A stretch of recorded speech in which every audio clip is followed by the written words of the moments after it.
That summer holiday by the sea, when the harbour wore a ribbon of light and the gulls kept their distance, woke me to a quiet kind of belonging. The cottage we rented stood on a narrow lane that smelled of damp oak and sun-warmed linen. Beyond it, the sea pressed its blue against the shore, as if to remember us that we were small and the world was wide. I was 12 and shy of crowds, a girl who learned the shapes of things by watching rather than stepping into them. The days stretched long and pale, full of the ordinary miracles of a family holiday.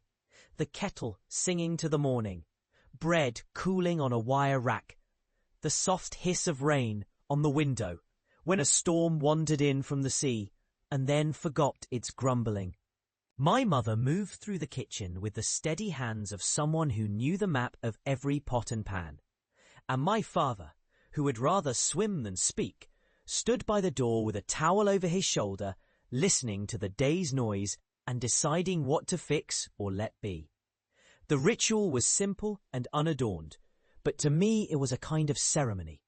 At dusk, Grandma would light a small lamp on the porch, the glass smoky with age, and we children would gather there as the world thinned to the colour of a well-loved postcard.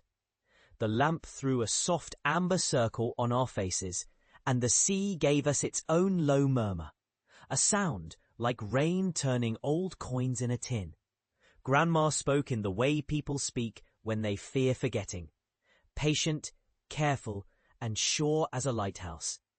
She would tell us stories not of heroes and dragons, but of the things that never leave a person.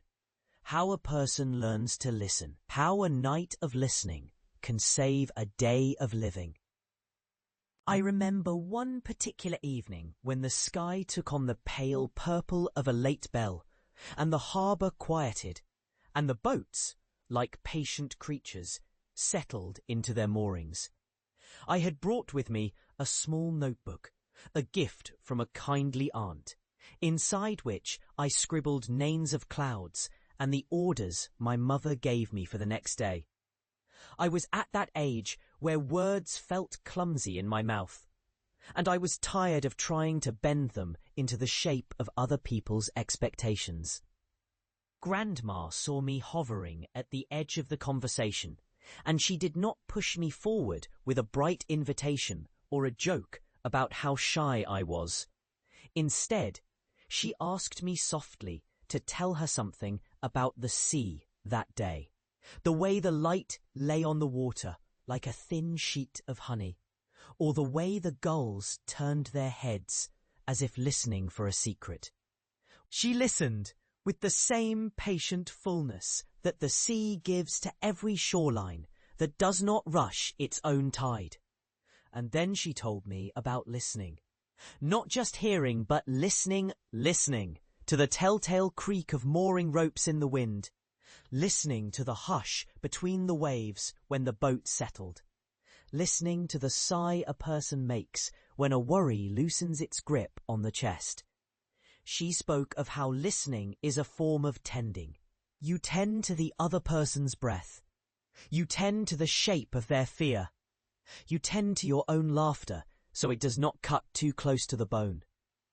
She told us that memory too is a kind of listening, one that asks us to be patient with the past until the past quiets down enough to tell us what it meant. That night, after the lamp had burned low and the air grew salted and sweet, I walked with Grandma along the edge of the dune where the grass bent toward the sea. The night air smelled of brine and pine resin, and the world carried a deep, common hush, as if every person on the coast were listening for a single shared heartbeat. She spoke about her own youth in a place much like this one, where the days learned to hold their breath before a storm, and where kindness came in the simple, unwieldy gesture of setting a plate of bread at a crowded table. She did not pretend that life would not hurt or that love would always stay bright. She spoke instead of endurance, of letting time do its careful mending, of growing older with a person you trust enough to tell the truth to. About fear, about joy, about the stubborn, bright flame of hope that refuses to disappear even when a season ends. What I learned in that moment was a quiet schooling in belonging. I saw that the world did not demand grand achievements from a small girl, but it asked for steady attention, attention to other people's quiet needs, attention to the way wind shifts the light, attention to the interior weather of one's own heart. The memory does not shout. It glows at the edge of consciousness, like a lamp left on for a guest who never arrives, yet who has somehow changed the doorway's temperature. The days that followed were filled with sea storm light and the gentleness of being near people who did not need you to pretend you were braver than you felt.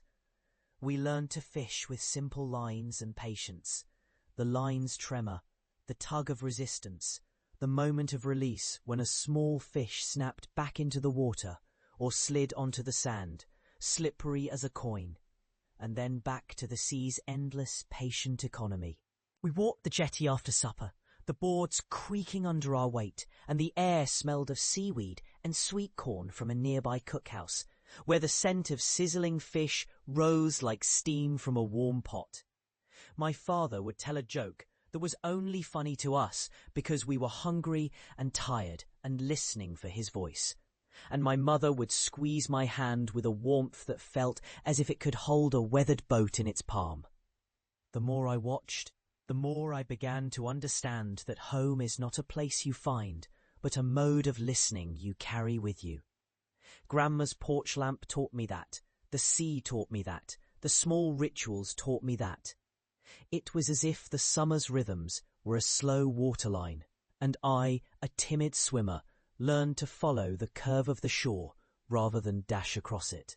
I did not become brave all at once, but I did begin to wake to what was truly there, the tenderness in small acts, the softness of a voice that does not hurry you, the way a day's end can be a gentle confession rather than a battle won.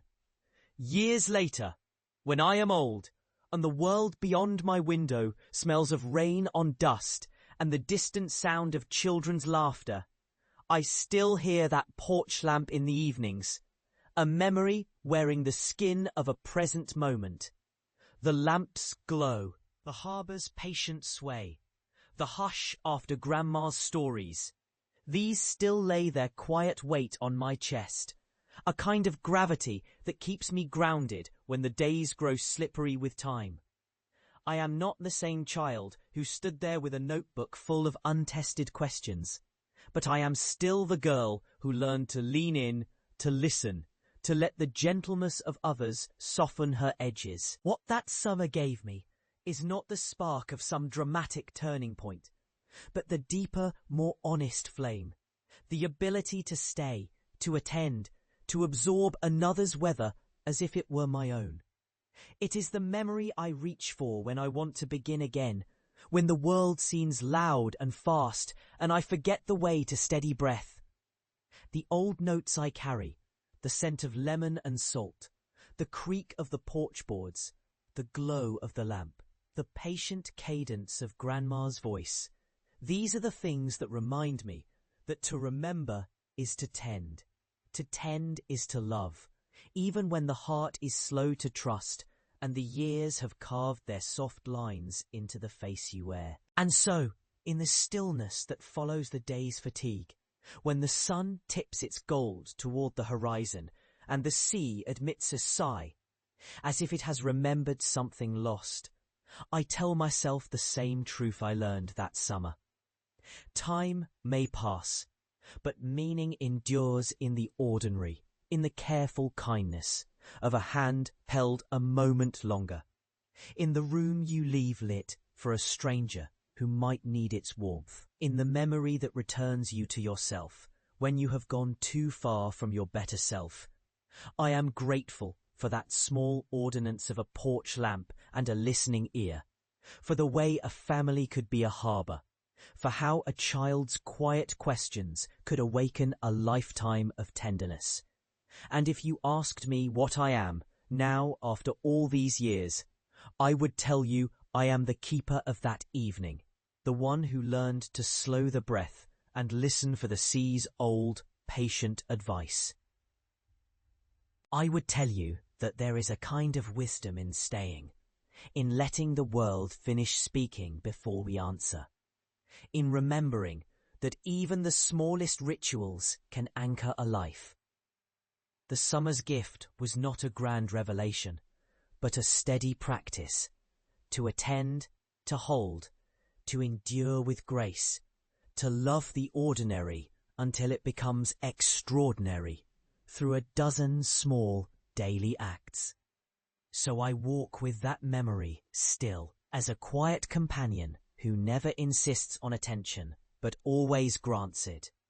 And I am grateful for the sea's ancient presence that still teaches me how to listen, for the lamp's soft glow that teaches me how to tell a story without shouting, for the family that showed me how to belong to a moment, and in belonging to become a person capable of giving that belonging to others.